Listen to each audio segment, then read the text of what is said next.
यस अन्नपूर्ण संरक्षण क्षेत्र आयोजनाको यो 30औं वार्षिक उत्सवका समारोहका सभाध्यक्षज्यू, अन्नपूर्ण संरक्षण क्षेत्र आयोजना इलाका सब्सिडी कार्यालय सिग्रेसका कार्यालय प्रमुखज्यू र कार्यालयका कर्मचारी साथीहरू अनि यो 7 गाविसमा रहेका संरक्षण क्षेत्र व्यवस्थापन समितिका पदाधिकारीज्यूहरू, विभिन्न सङ्घ संस्थाबाट पाल्नुभएका साथीहरू, आदरणीय बुबा मुमा दाजुभाइ दिदीबहिनीहरू, सबैलाई मेरो नमस्कार।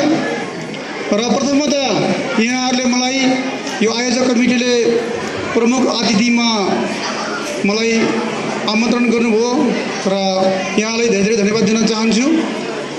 विशेष गरेर मेरो खासै भन्नुपर्ने कुराहरू केही छैन। सबै कुराहरू यो संरक्षण भनेको के हो, एक्याप कहिले आयो, यसले के गर्यो, हाम्रो गाउँमा एक्याप एरियामा के परिवर्तन गर्यो, सबै कुराहरू हाम्रो पूर्ववक्ता साथीहरूले भनिसक्नु भएको छ।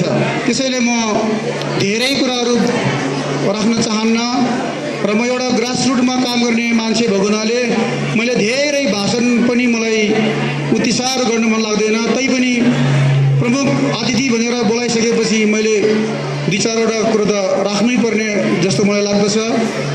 र मैले एकखेप आउनुभन्दा अगाडिको 2-4वटा कुराहरू, बडो इन्ट्रेस्टिङ कुराहरू तपाईँहरूलाई मात्र सेयरिङ गर्न चाहन्छु। अहिले एकखेप आएर हाम्रोमा टुरिज्म अथवा पर्यटनको धेरै विकास भएको छ, कृषिको धेरै विकास भएको छ। पहिले यो डाँडा काँडा पुरा नाङ्गो थियो, अहिले पुरा हरियाली भएको छ। पहिले हाम्रो एक्याप एरियामा बिजुलीहरू थिएन, अहिले सबै बिजुली झलमल्ल भएको छ।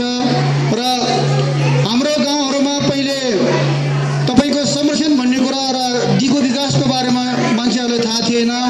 सबभन्दा स्पेसल कुरा, आमा समूहहरू पहिले सङ्गठित थिएन, मदर ग्रुपहरू थिएन। एक्याप आएर धेरै राम्रो सकारात्मक परिवर्तनहरू हाम्रो गाउँमा यो एक्याप एरियामा गर्नुभएको छ। त्यसैले उहाँलाई म धन्यवाद दिन चाहन्छु।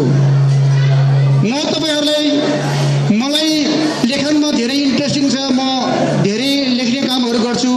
मेरो आफ्नै सेतो सुनखरी भन्ने मेरो एउटा आफ्नो ब्लग पनि छ।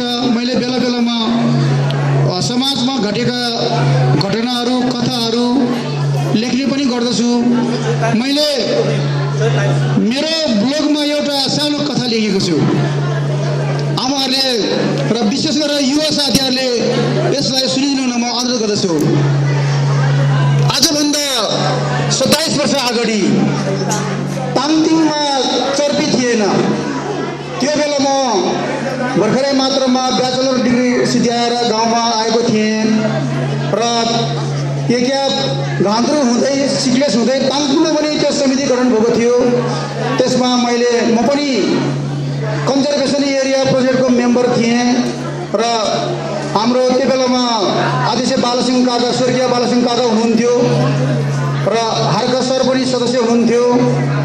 अब अध्यक्षको नाताले पहिले एक्यापको हाम्रो स्टाफहरू आएर स्कुलमा एउटा भगाडीको चर्पी बनाउनु भएको थियो र सुरुमा बालसिंह काकाको घरमा एक्यापको धेरै साथीहरू आउनुहुन्थ्यो र काकाले चर्बी बनाउनु भयो। त्यसपछि हार्का सरले सानो खाद्य चर्बी बनाउनु भयो अनि चर्बी बनाउने